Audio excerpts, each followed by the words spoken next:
Osho, Nirvana, the Last Nightmare. Talks on Zen, given at the Osho Commune International, Pune, India. Discourse number 2.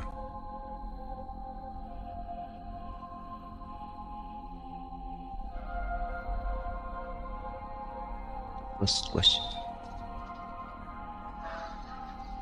You tell us to be here now, without goals and without purpose.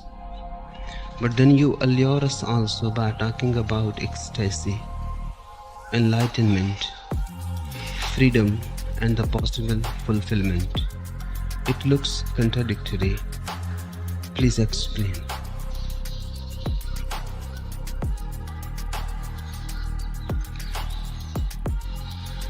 It is not contradictory at all. It is a simple fact. But the mind tends to create problems where they don't exist. Mind is a problem creating mechanism. When I say that ecstasy is beautiful, when I say that enlightenment is blissful, I'm not talking about the future. I'm not alluring you. I'm simply stating a fact. When I say be here now, without any purpose and goal, I'm showing you the way how enlightenment can happen right now. Enlightenment is not a distant goal. It is a present possibility. You can miss it. That doesn't mean that it is far away from you. That simply means that you are fast asleep. You can miss it. That doesn't mean that you had to work hard to attain it. It simply means you are not aware of something which is already surrounding you. I will go on talking about enlightenment, because without it, you are not alive at all. Without it, you only seem to exist, but you don't exist. Without it, you go on missing. But remember, I am not creating a goal for your desires.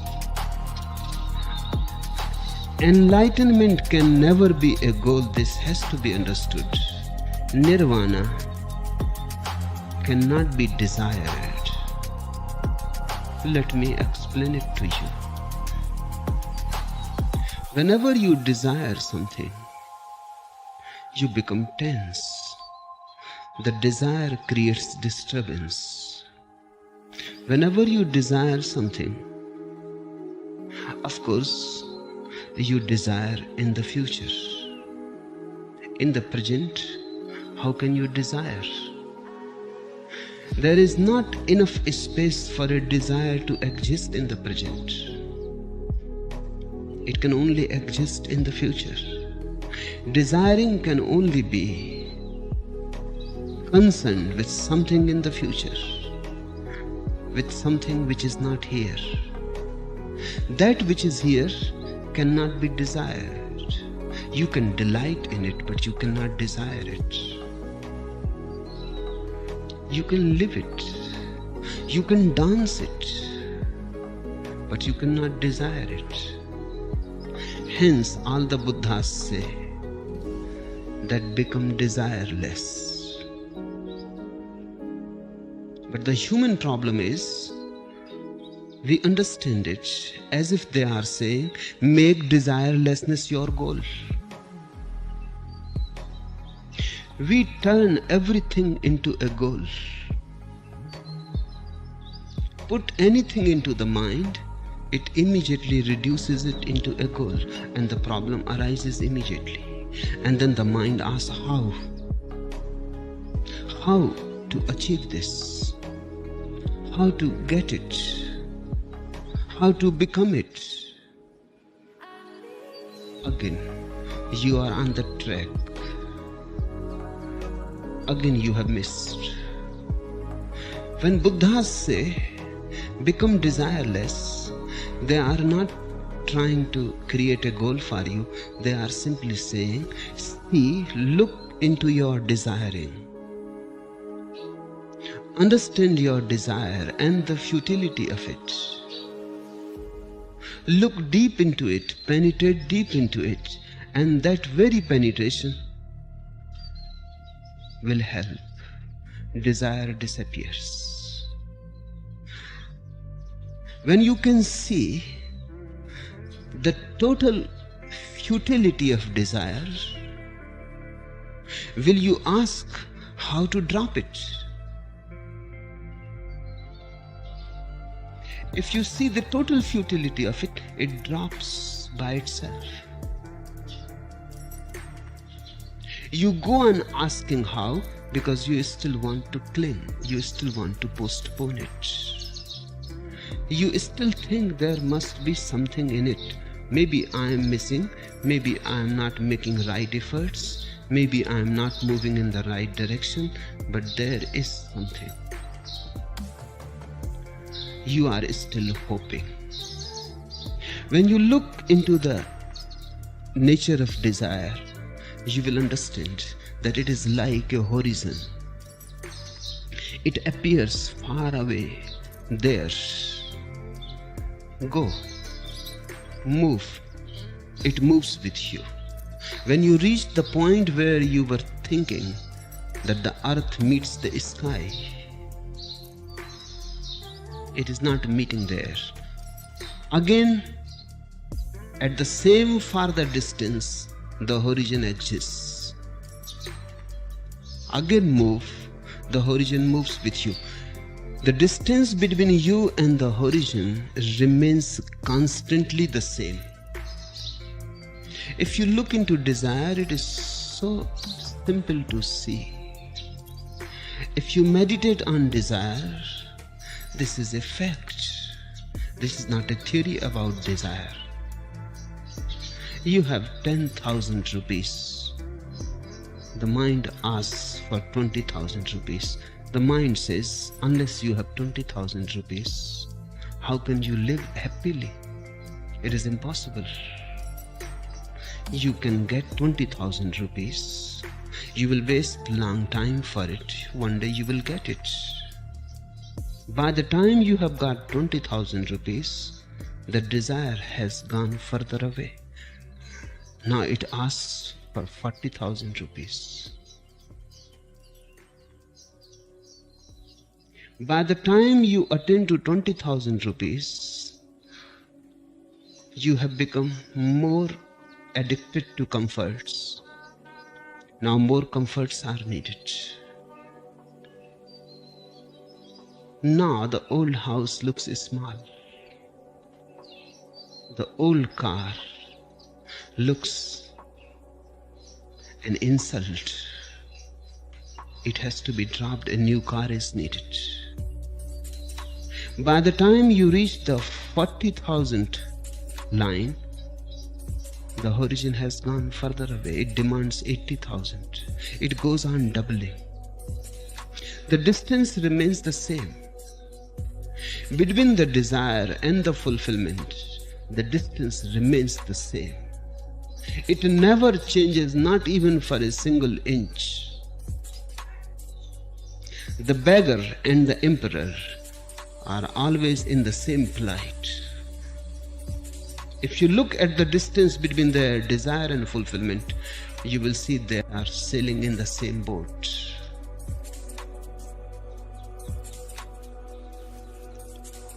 Once understood,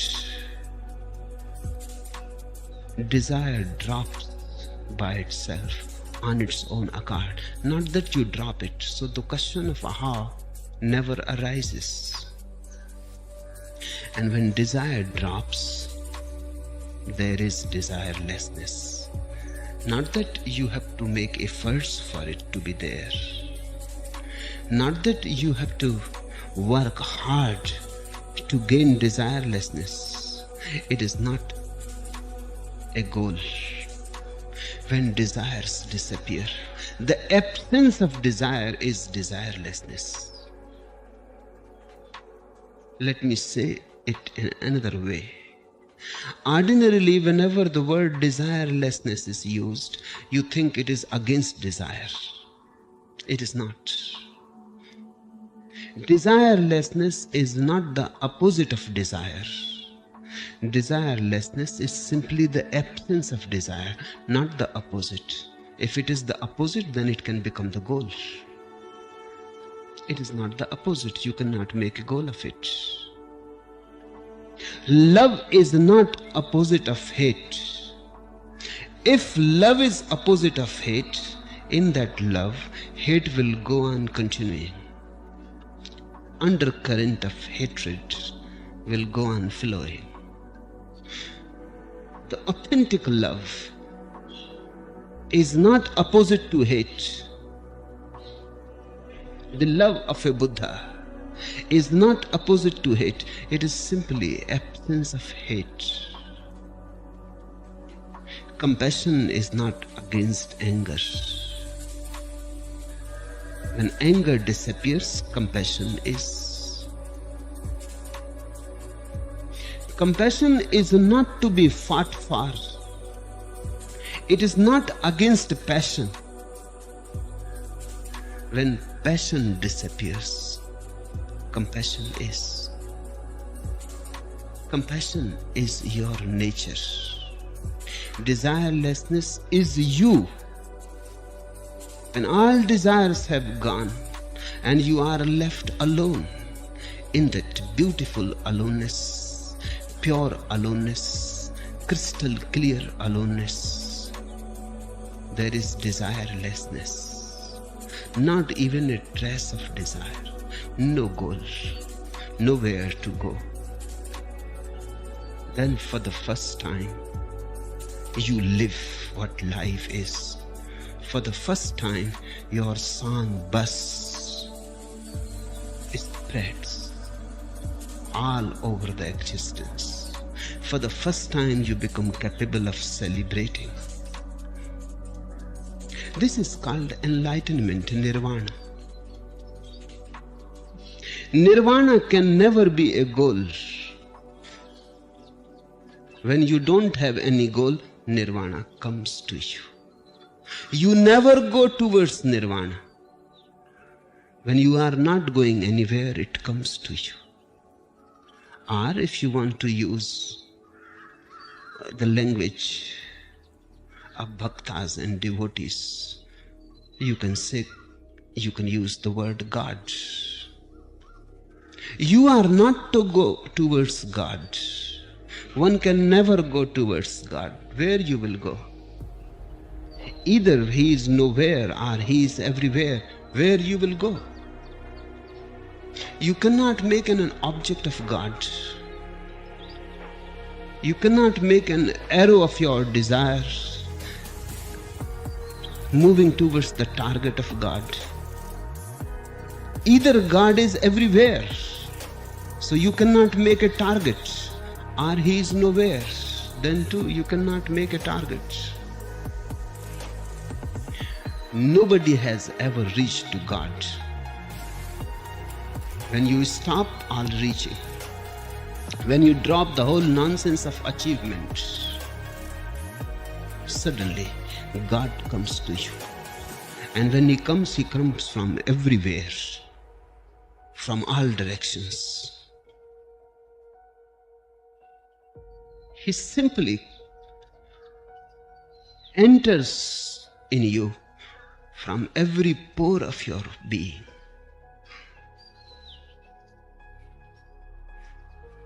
You never reach to him. He always comes to you. When people come to me and they say that we are in search of God, I say, please, Don't make that effort. You are on a futile journey.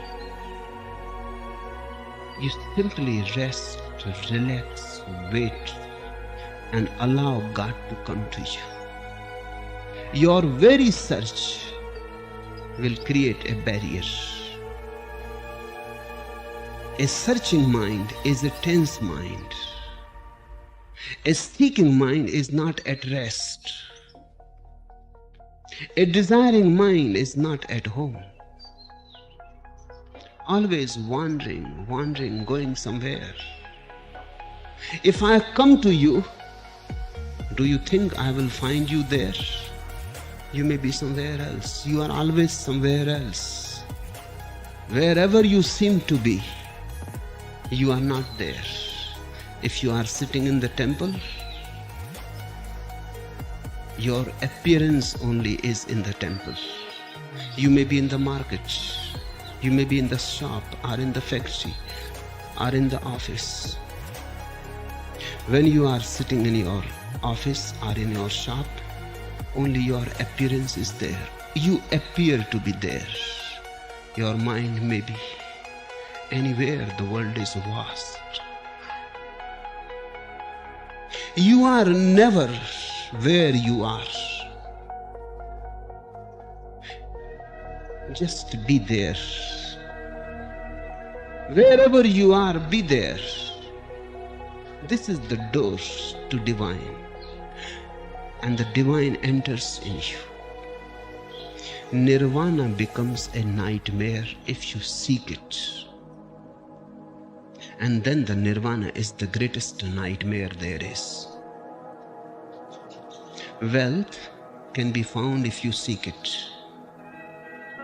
Power and prestige can be found if you seek it. Of course, it takes much effort, almost useless, because when you have found it, you find nothing there. But you can find it. If you are mad enough, you can find anything in the world. You just have to be mad enough, almost insane, crazy. Then you will win, because nobody will be able to compete with you unless somebody greater crazy than you comes to compete with you. You can find anything in the world that you craze for. There will be a nightmare, but there is an end to it. But a nirvana is the last and the ultimate nightmare. Once you start seeking it, it is never going to happen, because the very nature of it is such. The very nature prevents you from reaching it. So when I say, be here now, I'm saying, please help nirvana to come to you. Be at home. Just wait. Sooner or later you will see God has knocked. Jesus says, knock and the door shall be opened unto you. I say to you, you just wait. God will knock. You just remain alert and open the door when He knocks. He has been continuously, constantly knocking, but you are not there to hear, to listen. You are not there to open the door.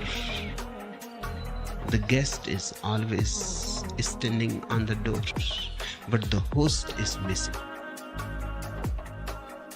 Be a host.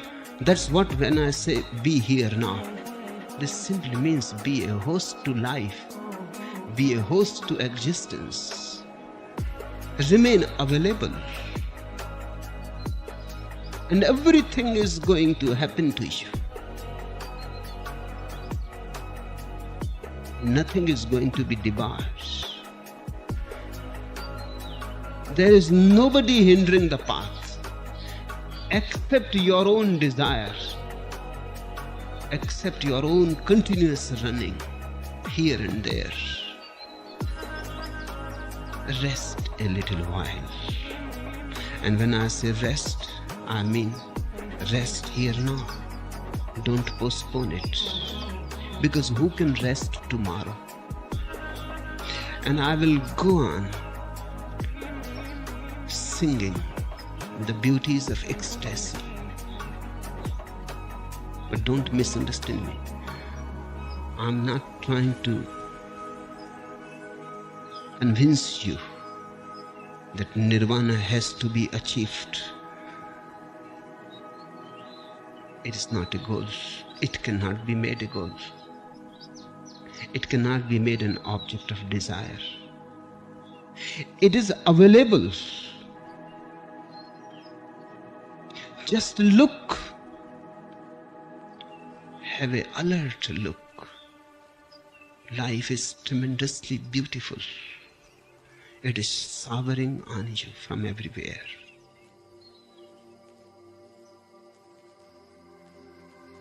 This I call meditation. This is what Zen calls Zazen. Just sit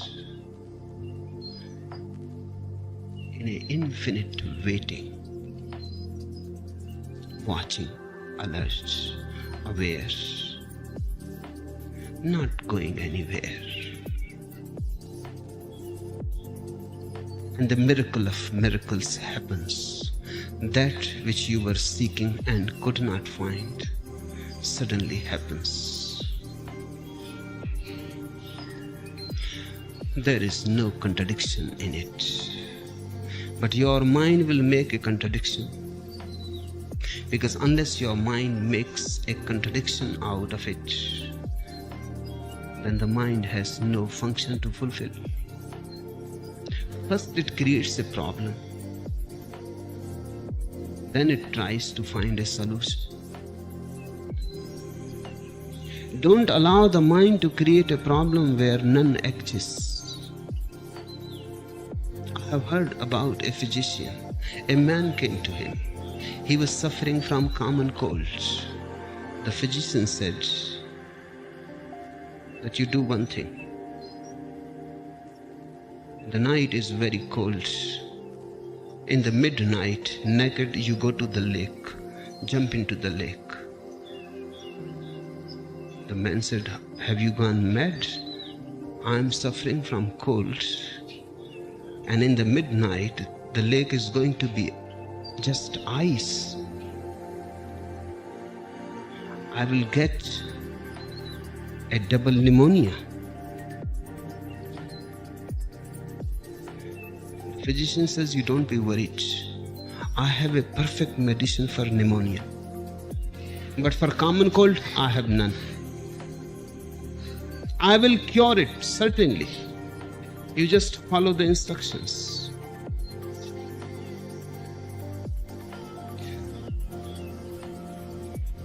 The mind goes on creating problems, and then it goes on supplying solutions. Have you not watched this nonsense? Cut the mind from the very root. Don't allow it to create a problem. That is the solution. Otherwise, the mind will give you a solution. In the first place, the problem was false. How can the solution be right?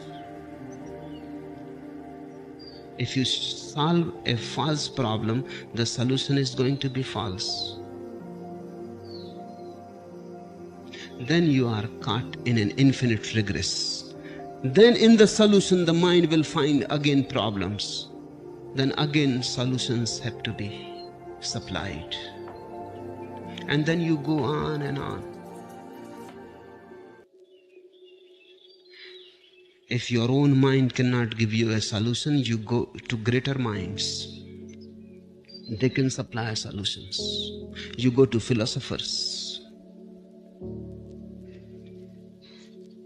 People who have theories, doctrines, scriptures in their heads. If you cannot supply, your solution, then you look at the experts. Then they supply you a solution. But experts have not helped anybody yet. 50 centuries history of philosophy has not even given a single solution to any problem. On the contrary, it has created more and more problems. Cut the very root. Whenever the mind is trying to create a problem, first try to find out whether the mind is playing the old trick again. Because as I see, life is absolutely simple. It has no problems. I don't mean that life is not a mystery. I mean that life is not a riddle. You cannot solve it. Life is a tremendous mystery, but very simple. You cannot solve it. You can live it. You can enjoy it. You can merge into it. And doors upon doors open.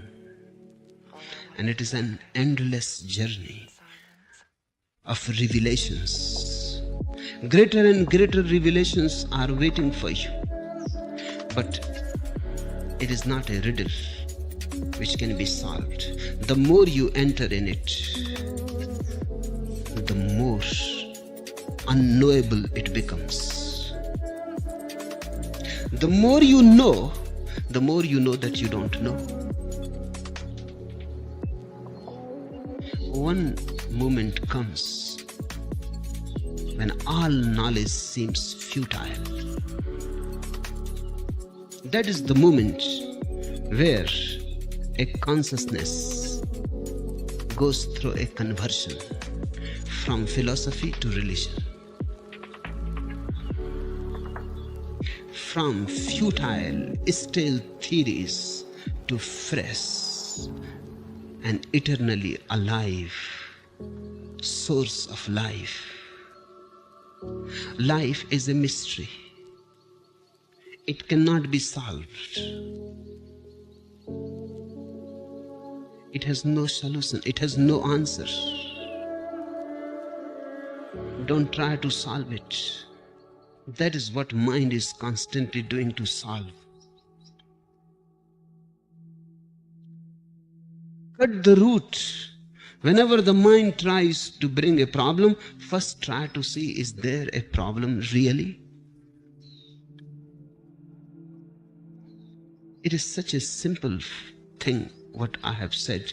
Be here now. An enlightenment happens to you. It has already happened. Only you have to recognize it. It has happened even before you were born. It has happened simultaneously to your life.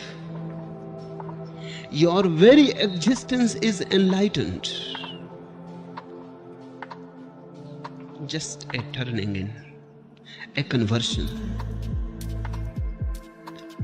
and the recognition. And the recognition is possible only if you turn here now. If you go on moving, chasing the shadows, then you will not have time and space to move within. All future is without, and the present is within. The present is not part of time. The present is eternity. It is now, eternal. It is within you. Once you turn in, you will start laughing. It is said when Bodhidharma attained, he started laughing, a deep belly laughter. He started rolling on the ground, and the disciples gathered. And they said, "What has happened? Have you gone mad?" He looked really crazy. And he was sitting for 9 years. And nobody has ever seen even a smile on his face. He was a very severe and serious person. For 9 years continuously, he was looking at the wall, continuously sitting near the wall and looking at the wall. He has not even turned to talk to any man for 9 years. A very serious man. And he has decided that he will not get up unless he comes to know what truth is. Tradition has it that his legs withered away. 9 years is a long time. Maybe it really happened, but that is not the point. One thing is certain. Legs are representative of activity, movement, desires, going, goal. Legs are a representative of all that. Certainly in those 9 years, goals disappeared. There was nowhere to go. All motivation, all desire to achieve disappeared. Certainly legs withered away. And then one day suddenly this man is rolling and laughing.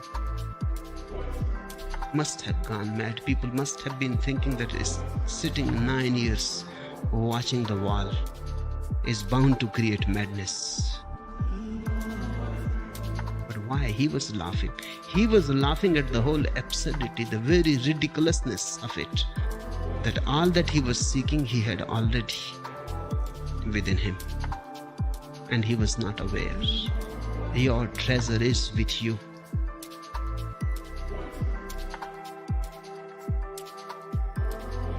Your treasure is already within you. I can see it, but you cannot see it. Being with me is just an opportunity so that you can also see that which I already see in you. When you come to me, you are precisely valuable to me. When you come to me, I see a Buddha coming.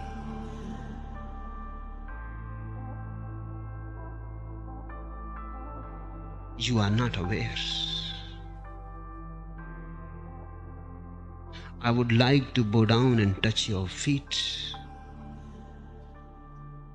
but that can be dangerous for you. So I resist the temptation. You are already mad, you will go even more mad.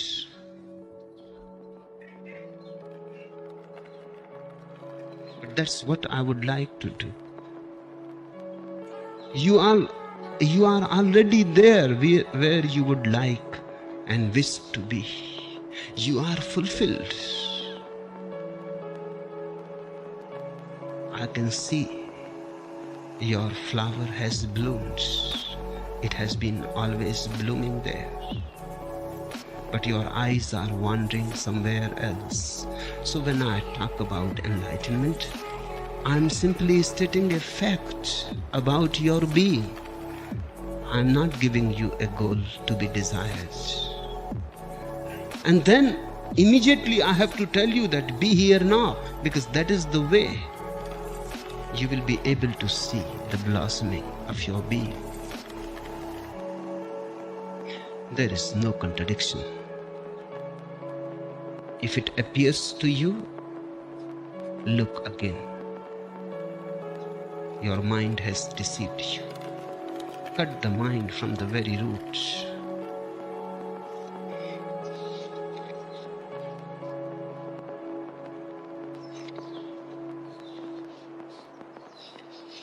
The second question from a new seeker, Jim Crossland. Bhagavan, I understand that none of your disciples has yet achieved. How can I consider the idealism of preparing myself for losing my ego better than the idealism of which you spoke today? Who has told you that none of my disciples has yet achieved? I cannot see a single person who has not achieved. They are all Buddhas. Enlightened people deceiving themselves, playing tricks with themselves, in a hide and seek with themselves.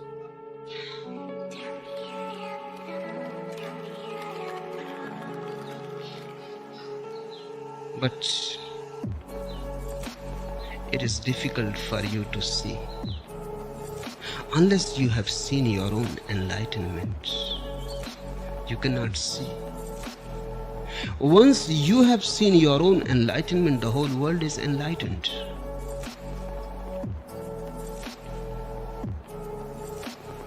The whole world, I say, is enlightened the moment you are enlightened. Then you know that that is their choice if they want to deceive themselves. It is perfectly okay. That is their freedom. If they want to play the game a little more, it's perfectly okay. Why they should not? If few lives more, it is for you to decide.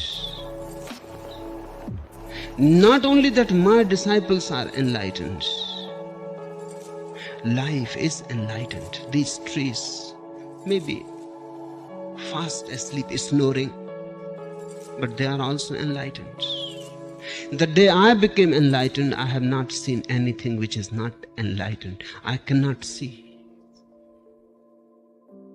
So forget about others. It is a question only about you. Are you ready to stop the deception, the game that you are playing with yourself? Only that much should be your concern. Don't be worried about others. I understand that none of your disciples has yet achieved. The questioner must have a very deep-rooted desire for achievement, a very deep-rooted achieving mind. So he looks around through that achieving mind. And of course, an achieving mind cannot believe that anybody else has achieved. Even to concede that I have achieved, he must have struggled hard. In fact, he cannot believe that too. Just to be polite, he has said,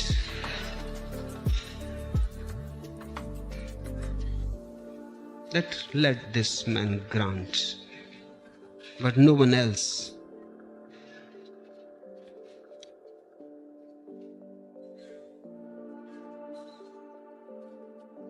It is natural when it has not happened to you. How it can happen to anybody else before it has happened to you? That will look unjust. If it has to happen, it must happen to you first. That's the way of the ego. The ego goes on denying. But please be a little alert, because if you go on denying that it has not happened to others, by and by you will become convinced that it cannot happen. It is impossible. And then you are closing doors for your own enlightenment also. Once you accept that it has happened to somebody, the possibility opens for you also that it can happen to you. Just look again, a second look. Watch people. Come out of your achieving mind and have a look. Can you hear the birds singing? They are enlightened. Buddhas chatting. It has to be so. God is not separate from life. God is a synonym for life. Divinity is not something separate which happens or does not happen. It is hidden in everything that is, in a rock, in a tree, in a bird.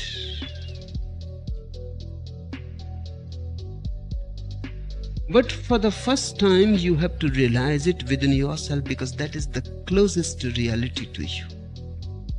Once you see it there, you see it everywhere.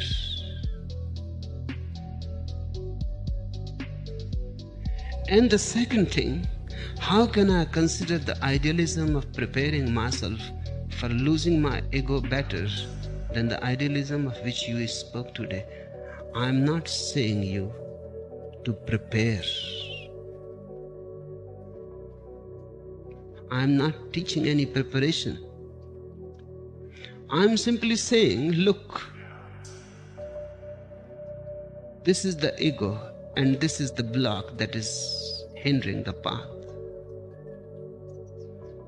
Drop it right now. Who is saying you to prepare?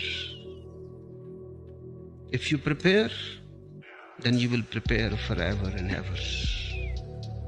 Have you not lived long enough already? Have you not been here so many millions of times? You have been repeating like a circle, a wheel, moving again and again, the same wheel. Birth, youth, old age, death, birth, again. It goes on moving. When I am talking about dropping the ego, I am not saying prepare for it. If you are not yet prepared, then when you will be prepared? Enough is enough. Drop it right now. Either you drop it right now or you don't drop it. Don't befool anybody that you are preparing.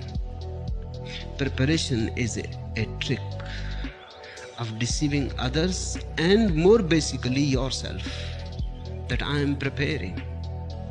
One day I am going to drop the ego. But why? Preparing, and why one day? Why not today? If you have seen the fact, then what is the need? When you come across a snake on the path, do you prepare to jump? You simply jump out of the way. You don't say, how can I jump right now? I see the snake. I see the danger. I see death standing in front of me. But how can I just immediately jump? It needs preparation. It needs rehearsal. First I will prepare, and then I will jump. No, your mind simply stops when you see a snake on the path. The mind has no space to think, no time to waste. You jump first and later on you think.